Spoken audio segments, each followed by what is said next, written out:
이제부터 우리가 하나님의 전신갑주 하는 거 이렇게 하나하나 보게 될 거예요. 원래 계획은 2개씩 3번에 걸쳐서 보려고 했는데 그렇게 하려니까 분량이 약간 많고 하나만 하려고 하니까 분량이 약간 작아서 작은 쪽을 선택했어요. 예배를 빨리 마치는 것은 싫어하는 사람이 없으니까 그렇게 해서 하나씩, 한 주에 하나씩 살펴보려고 해요. 오늘은 첫 번째 우리가 도구를 보는데요, 14절 한번 보십시오. 그런즉 서서 진리로 너희의 허리띠를 띠고. 여러분이 전신갑주의 첫 번째 장비가 뭡니까? 진리의 허리띠입니다. 그죠? 허리띠이지요. 우리가 이 허리띠라는 첫 번째 장비를 보기 전에 여러분 13절 하반절에 보면 너희가 능히 대적하고 모든 일을 행한 후에 서기 위함이라 이렇게 되어 있죠. 그죠? 서 있어야 한다. 이 모든 일들을 다 하고 서기 위함이라 이렇게 했는데 14절에 첫 번째 장비인 허리띠를 우리에게 소개하기 전에 뭐라고 말했죠? 그런즉 서서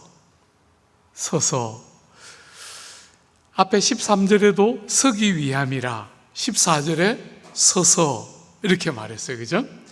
사랑하는 여러분, 참 우리가 이 세상 살아가는 동안 우리가 사는 이 세상은 낙심천만한 세상이에요. 용기를 잃어버리고 마음을 다칠 수 있는 일이 굉장히 많이 일어나는 세상살이를 우리가 하고 있는 것 같아요. 저는 목사잖아요. 목사인데도 마음을 믿음으로 잘 다스리지 않으면 그냥 그대로 두면 파괴적이고 부정적이고 굉장히 쉽게 다치고 낙심하는 저를 보게 돼요. 이게 기질의 문제가 아니고 사람들이 믿음으로 잘 마음을 지키지 않으면 마음이 낙심하고 좌절하고 뒷걸음질치고 그냥 서지 못하게 만드는 요소가 너무 많은 게 여러분과 저의 삶의 실존이에요. 사랑하는 여러분, 그러므로 하나님의 전신갑주를 입고 싸움터에 나가기 전에 서서, 그죠? 서서 절대로 뒷걸음질 치거나 낙심하거나 넘어져서 주저앉아 있는 채로 머물러 있지 말고 서서 다치기 쉬운 이 세상살이에 다친 상태로 머물지 말고 다시 툴툴 털고 일어나서 서서 진리의 허리띠를 띠라 이렇게 말하고 있다는 거예요. 사랑하는 여러분, 마귀가 여러분과 저에게 하는 끝없는 제한을 거절하고 마귀의 유혹을 물리치고 마귀의 거짓된 속삭임을 거부하고 마귀의 조롱과 비방을 이겨내면서 서서, 그죠? 그런 거 없이가 아니고 그런 거 이겨내면서 서서 진리의 허리띠를 띠라 이렇게 말했어요. 지지 마십시오. 주저앉아 있으면 안 돼요.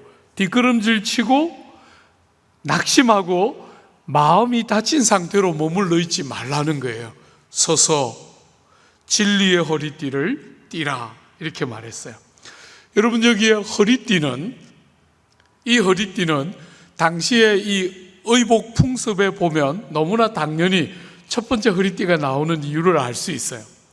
당시는 남자든 여자든 대부분의 사람들이 통으로 짠 원피스를 입었어요. 원피스. 대부분의 사람들이 옷이 원피스예요. 이렇게 요즘은 투피스지만 그 시절은 대부분의 옷들이 원피스이기 때문에 전쟁을 치러 나갈 때 해야 될 제일 첫 번째가 뭐냐면 옷이 늘어져 있으니까, 그죠? 이 옷을 허리띠로 딱 졸라매서 옷이 밟히거나 옷에 발이 얽히거나 해서 넘어지거나 행동을 하는 일에 불편하지 않도록, 그래서 허리띠를 딱 졸라매서 신속하고 아주 민첩하게 발이 움직여져야 군사가 행진도 하고 전쟁도 치는 거잖아요. 그죠? 그래서 허리띠가 제일 먼저 나오는 장비예요. 사랑하는 여러분, 허리띠는 또 뭐 하죠?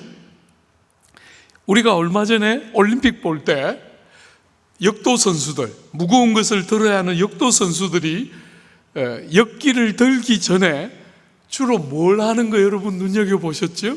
손에 가루를 묻히는 것도 자주 우리가 보지만 또 뭘 봐요? 허리띠를 졸라매요. 허리띠를. 역도 선수들이 아주 무거운 것을 들기 전에 허리띠를 이렇게 탁 해서 졸라매는 거 여러분들이 거의 매 순간 볼 수 있을 거예요.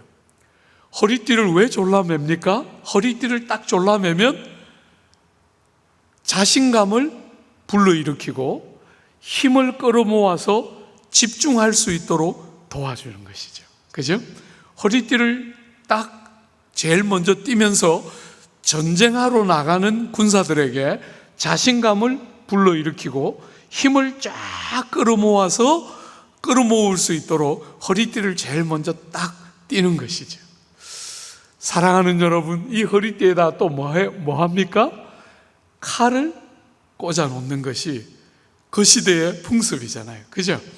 허리띠는 전쟁을 위한 필요한 도구들이 잘 달려 있도록 하는 굉장히 중요한 도구이기 때문에 제일 먼저 허리띠가 나왔어요. 오늘 본문을 보면 이 허리띠를 뭐라고 불렀습니까? 진리의 허리띠 하고 불렀어요.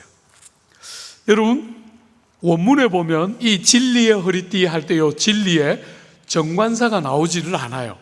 보통은 the truth 이렇게 해서 정관사가 수반되는 경우들이 많은데 이 지금 본문에는 정관사가 수반되지를 않아요.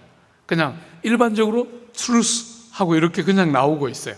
거기다가 우리가 보게 되는 모든 장비가 6가지인데 제일 마지막에 성령의 금, 곧 하나님의 말씀하고 제일 마지막에 말씀이 또 등장하기 때문에 많은 학자들이 본문에 등장하는 진리는 성경 말씀을 가리키기보다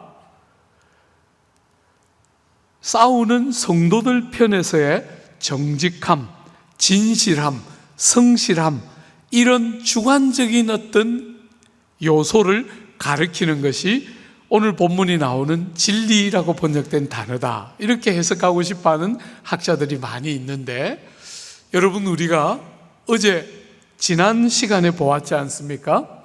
하나님의 전신갑주예요. 하나님이 성도들을 위하여 제공해 주시는 선물이자 은혜의 선물인 하나님의 전신갑주이니까 성도의 자질이나 조건을 가리킨다기보다 강조가 하나님이 주시는 선물에 있으니까 오늘 여기 본문 진리의 허리띠 할 때 진리를 일반적인 성경 말씀, 보편적이고 전체적인 성경의 진리, 우리는 그렇게 해석하면 훨씬 더 본문에 적절한 해석이 될 것이다. 여러분의 허리띠, 여러분의 자신감을 딱 업시키고 집중력을 딱 이렇게 모을 수 있도록, 힘을 모을 수 있도록 하는 허리띠가 뭐라고요? 진리 혹은 하나님의 말씀, 이렇게 말할 수 있다는 거예요. 우리가 마지막 6번째 다룰 때 보겠지만 성령의 금인 하나님의 말씀은 특정한 말씀이에요. 보편적인 말씀이라기보다 특정한 말씀, 이렇게 해석할 수 있는데 오늘 본문 진리의 허리띠 할 때 진리는 보편적이고 일반적인 하나님의 말씀, 이렇게 해석하면 제가 볼 때 제일 적절한 해석일 것이다. 사랑하는 여러분, 하나님의 말씀을 진리라고 부르고 있는 것을 주목해야 해요. 우리가 이렇게 매주 주일날 여러분들하고 제가 같이 나누고 있는 말씀, 여러분이 가정에서 여러분의 책상 위에 올려놓고 틈나는 대로 부지런히 읽고 있는 이 귀한 성경 말씀은 진리입니다. 진리. 말하자면 여러분들이 신앙생활을 하는 데 도움이 되는 좋은 말씀의 그치는 것이 아니라 하나밖에 없는 진리예요. 길은 이 길밖에 없어요. 여러분들이 사람답게 살고, 여러분이 가장 여러분답게 살고, 여러분들이 영원한 생명을 가진 하나님의 백성답게 사는 하나밖에 없는 길은 말씀, 그죠? 진리입니다. 나이를 약간 먹으면서 50을 넘을 때 제일 감격했던 것은 성경이 이렇게까지 진짜였구나 하는 거였어요. 목사로서 평생을 살아가면서 성경을 쭉 연구하고 성경을 가르치려고 몸부림쳤는데 하도 세상은 다르다고 말하니까 정말 세상에 일정한 부분, 다른 부분이 있을 수 있는가 한 번씩 고민도 안 한 건 아닌데 50이 넘을 때쯤 되니까 세상이 약간 보이니까 성경이 이렇게까지 진짜였구나. 예수 믿는 나에게 삶의 도리일 뿐 아니라 예수 안 믿는 사람조차도 이렇게 살아야만 제대로 사는, 이게 하나밖에 없는 진리였구나 하는 것이 너무 선명하게 깨달아지더라고요.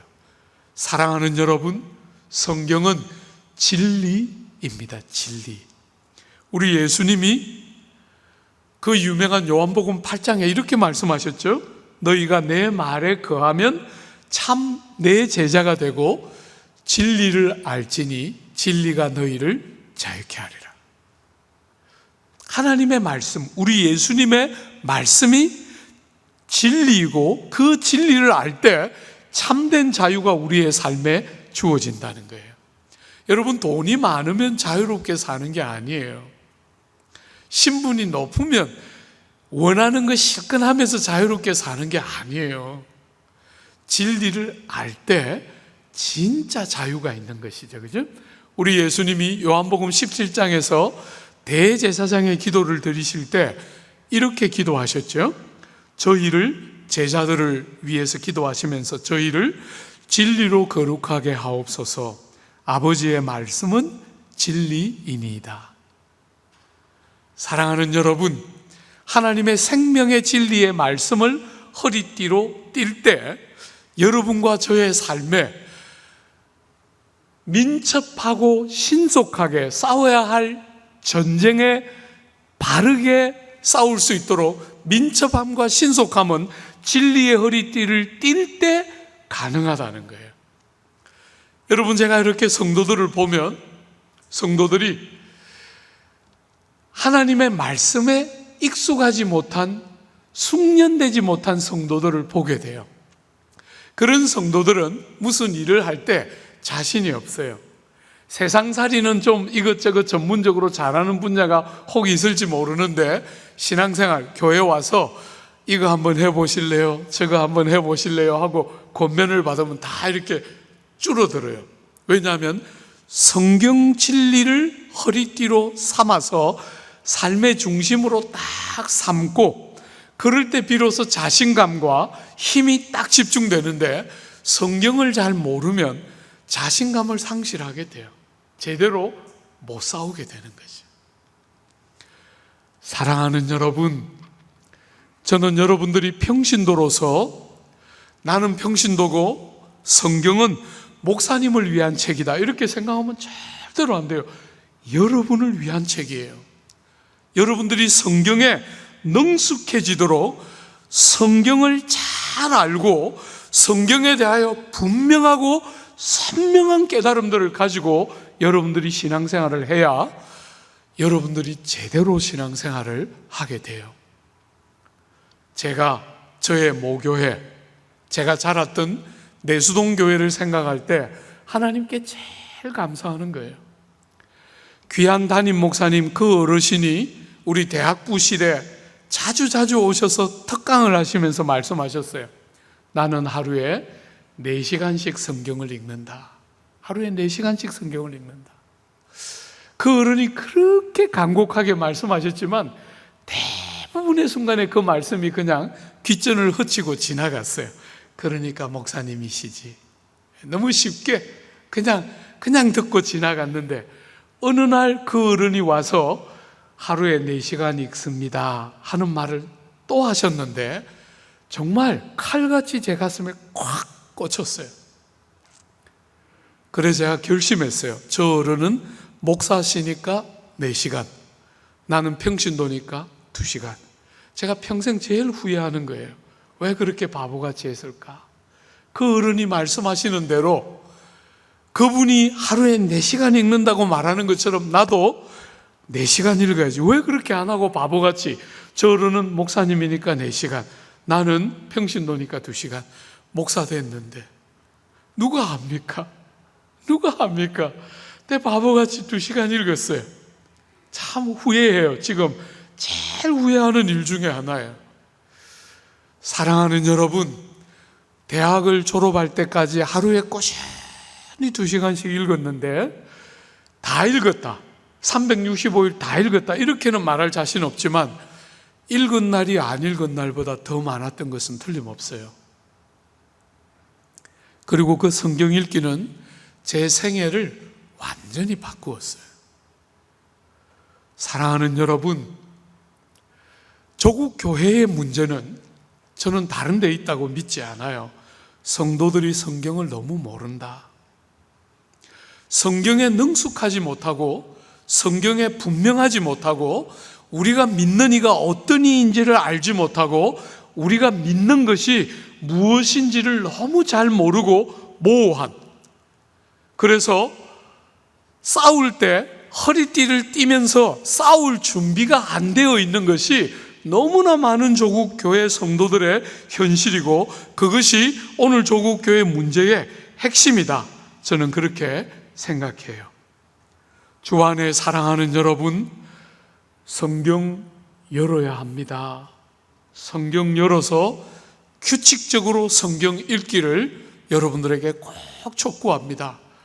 저처럼 바보같이 하지 말고 목사님은 목사니까 2시간, 나는 평신도니까 30분. 제발 그러면 평생 저처럼 후회할 거예요.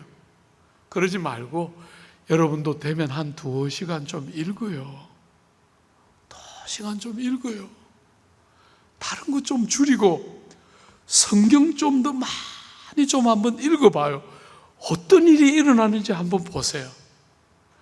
사랑하는 여러분, 진리의 허리띠를 떼어야 힘이 생기는데 변별력이 생기고 정말 신속하고 민첩하게 쓸데없이 시간 안 끌어도 되게 딱 변별이 가능해지는데 진리의 이 귀한 허리띠를 띠지 않으니까 신앙생활이 늘 지지부진하고 자신 없고 교회 다닌다는 말도 못하고 부끄럽고 그렇게 신앙생활 하면 절대로 안 되겠지요.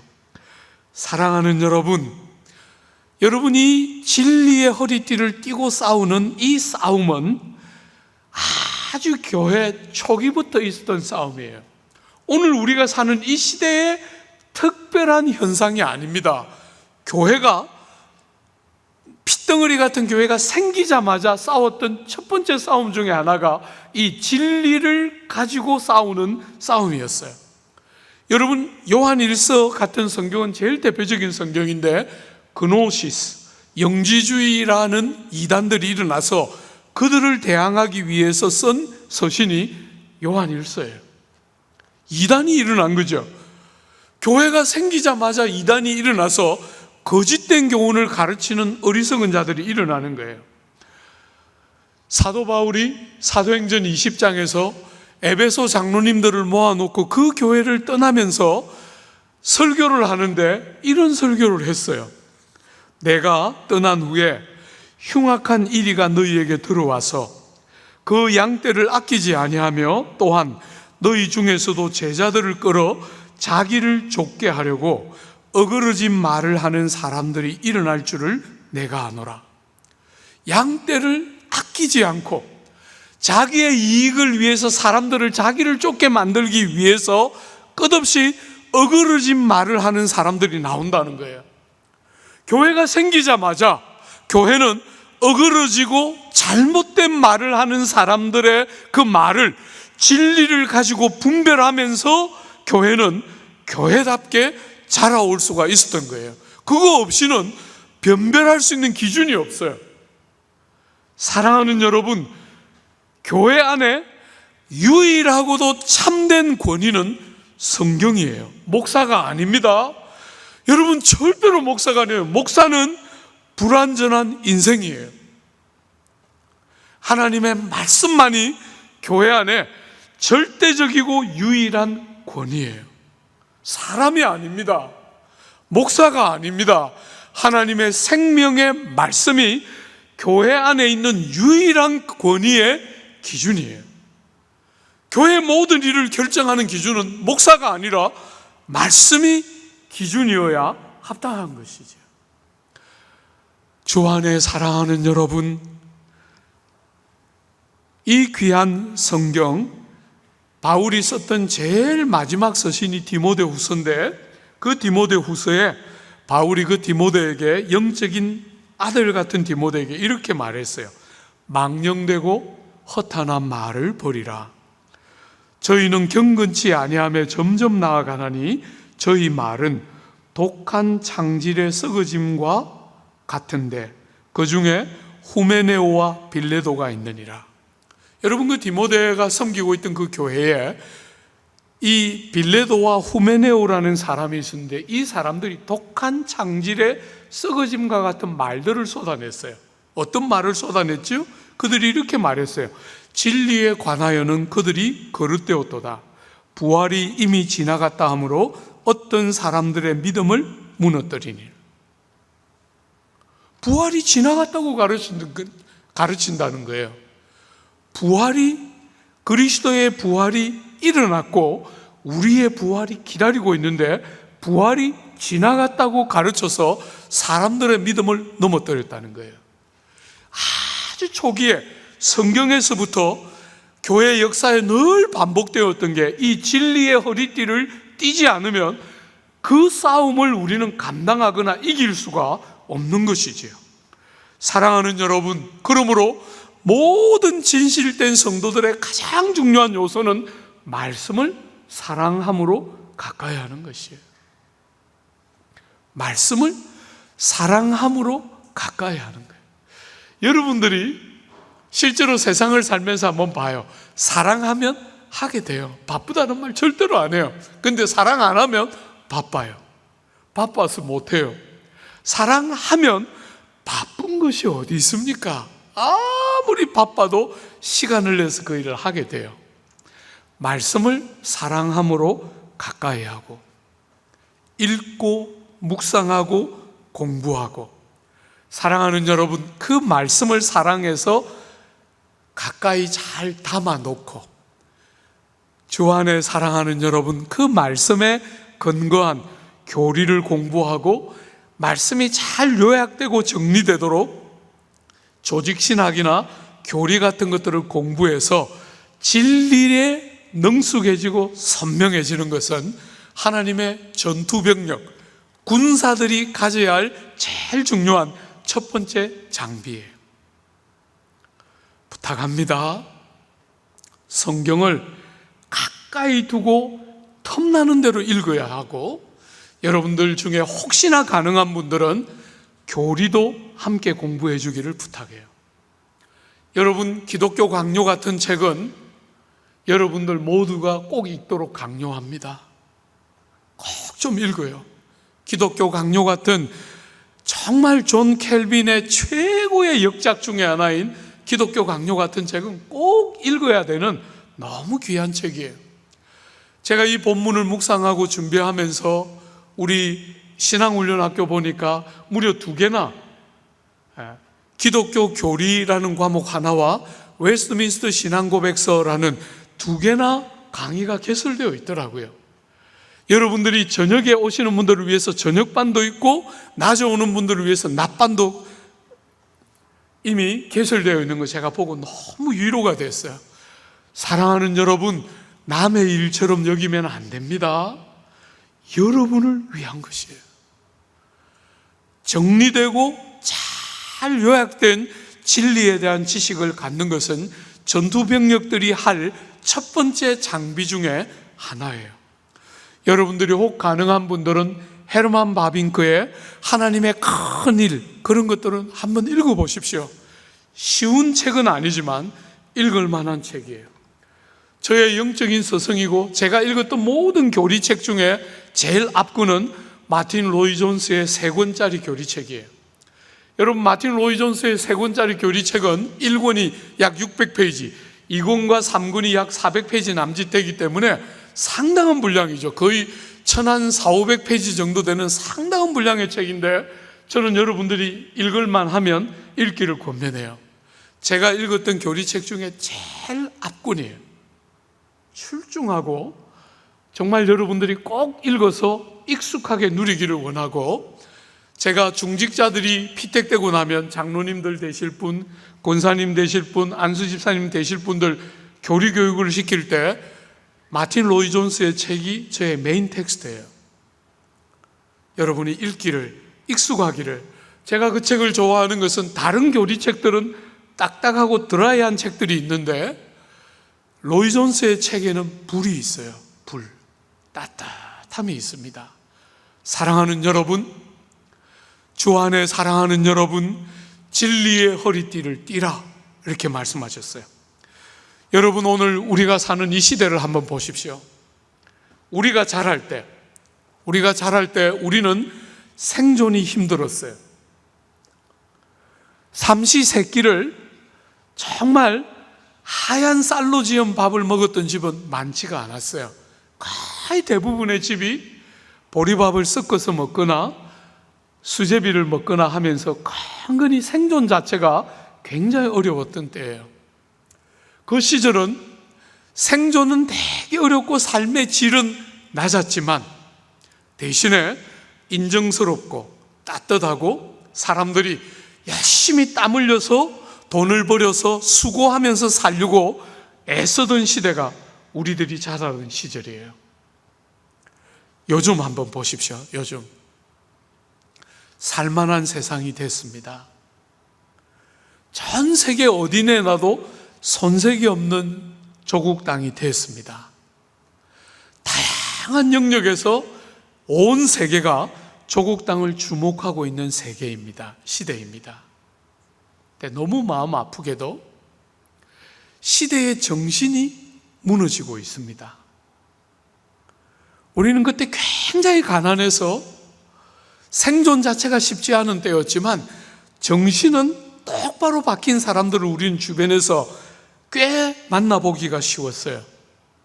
지금은 정신이 막 무너지고 있어요. 제가 이렇게 보면 영화나 드라마 같은 것들이 나오는데 도대체 사람들이 무슨 정신으로 이런 작품을 만들었을까 싶을 만큼 너무 자극적이고 너무 충격적인 내용들이 많아요. 정신이 무너지고 있는 것이죠. 정신이 무너지고 있는 거예요. 사람들이 먹고 살만한 세상이 되니까 이 정신이, 과거에는 생존 때문에 일정한 틀을 벗어나지 못했는데 하나님의 영역까지 이제 두려워하지 않고 손대려고 하는 어리석고 참 악한, 영적으로 너무 음란하고 이 테두리를 벗어나는 것을 두려워하지 않는, 그래서 정신이 무너지고 있는 시대의 정신들을 저는 이렇게 보게 돼요. 사랑하는 여러분, 그런데도 너무 우스운 것은 사람들이 먹고 살만한 세상이 되고 이제 중요한 것은 행동만 제대로 하면 된다, 이렇게 생각해요. 그래서 윤리와 도덕, 평등에 대한 욕구, 무슨 일만 생기면 사람들이 그냥 어떤 바르고 옳다고 믿는 어떤 것들에 대해서 벌떼같이 달려들어서 그런 일을 지지하고 찬성해서 마치 무슨 수준이 좀 있는 것 같아 보이지만 정신은 다 지금 썩어 들어가고 있어요. 사람들은 핵심을 지금 빼놓고 어떤 다른 것을 추구해요. 정말 선은 진리의 새롭게 하심을 통하지 않으면 할 수 없어요. 근데 사람들은 그런 선을 추구하는 것이 아니라 속이 다 부패하고 썩어 들어가고 있는데 자기를 바깥으로 가볍게 위로할 수 있는 그런 선을 찾아서 헤매고 있어요. 진리는 절대로 사람들을 그렇게 두지 않거든요. 진리는 사람의 내면의 진정한 변화가 만드는 진짜 선을 요구하고 있어요. 그런데 세상에 정신들이 무너지면서 자기를 아주 가볍게 위로할 수 있는, 보기에 괜찮아 보이는 어떤 것을 향한 욕구들이 굉장히 많아졌어요. 그런 방식으로 안 됩니다. 진리가 아니면 사람들은 제대로 된 선을 행할 수가 없어요. 그런데도 사람들은 진리를 찾는 것이 아니라 바깥으로 보기에 괜찮은 행동을 자꾸 추구하고 살아요. 불가능한 일을 추구하는 것이지요. 지면 안 됩니다. 진리의 허리띠를 딱 띠고 정말 바깥으로 드러나서 괜찮아 보이는 것을 찾는 이 시대의 핵심은 진리에 대한 목마름임을 알고 그 일을 할 수 있는 사람은 여러분과 저예요. 우리가 진리의 허리띠를 띠고 진리를 위한 싸움을 해야 정신이 바뀌고 시대가 달라지게 되는 거예요. 사랑하는 여러분, 이 시대의 또 하나의 중요한 문제는 권위와 질서가 무너지고 있어요. 우리는 정말 가난하게 컸지만 젊은 세대들이 어른들 앞에 우리는 고개를 자꾸 숙이는 것을 배웠어요. 그분들이 살아왔던 그 수고로운 삶과 그분들이 우리 같은 사람들을 위해서 애쓰고 몸부림쳤던 그분들의 많은 희생과 섬김을 우리는 깊이 감사하면서 우리는 컸어요. 근데 요즘은 고등학생들이 60 넘고 70 넘은 어른들을 때려서 그만 죽도록 때려요. 기가 막힌 시대입니다. 질서와 권위가 다 무너지고 사람들은 소견에 오른 대로, 자기 소견에 오른 대로 자기 주관과 자기 논리와 자기 고집을 절대로 꺾으려고 하지 않고 자기 방식으로 뭐든지 이기려고 드는 것이 오늘 우리가 살아가는 시대고, 나이가 많든 적든 공부를 많이 했든 못했든 아무 관계없이 절대로 안 지고 자기 의견을 따박따박 말하는 것이 오늘 우리가 사는 이 시대의 특징이에요. 사랑하는 여러분, 고개를 숙이고 질서가 살아나고 여러분 교회와 성도의 삶에 결정적인 것이 뭡니까? 여러분의 경험입니까? 여러분의 판단입니까? 아니면 하나님의 말씀입니까? 말씀이 여러분의 삶의 최종적인 권위를 가지고 누가 뭐라 해도 말씀이 말하면 딱 마음을 기울여 복종하고 순종하는 질서의 회복, 권위의, 참된 권위의 회복은 사랑하는 여러분, 진리의 허리띠를 띠고 믿음의 선한 싸움을 싸우는 사람들이 나올 때 비로소 우리는 이 조국 사회의 변화를 바라보게 돼요. 우리 앞시대는, 우리 시대나 우리 앞시대는 쓸데없는 권위주의가 많았던 것이 아픔이었어요. 그죠? 지금은 권위가 다 내팽개쳐지고 전부 다 옳다고 말하는 시대예요. 건강한 권위를 회복하는 것이 핵심이었는데, 권위주의가 아니라 무엇이 참된 권위를 가지고 모든 것들을 결정하게 하는가 하는 것이 싸움의 핵심이었는데 권위 자체를 다 내어 던져버렸어요. 그래서 전부가 나도 말하고 너도 말하는 시대가 된 것이 오늘 우리가 사는 이 시대의 아픔의 핵심 중에 하나예요.